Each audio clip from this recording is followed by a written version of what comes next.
that's where things get even trickier, even harder, more interesting for Foley artists, is that there's nothing that we can do that you can't like literally do in a sound effects library, right?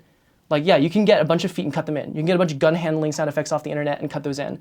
But the difference, the real big difference between, you know, what a Foley artist does and what you can do as a sound editor for the library is the fact that as a human being, I'm injecting my own subjective idea of how this scene should sound or play out to the audience, right? So let's take like a more emotional example.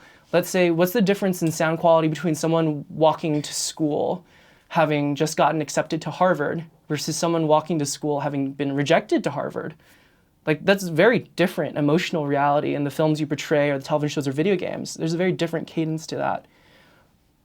And I think that's the difference for a Foley artist, is that we're always thinking about emotion and context, texture, feel. We're trying to impress upon you as the audience member what it feels like to be there. The fight scene you saw earlier without Foley sound effects felt distant, right? You couldn't really engage with the footage. It kind of felt like you were watching it through a literal window, which is kind of what you are doing, right?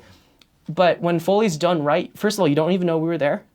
And second of all, you feel like you're a participant in the film because you're hearing sounds that no one could possibly hear unless they were happening with you as the character.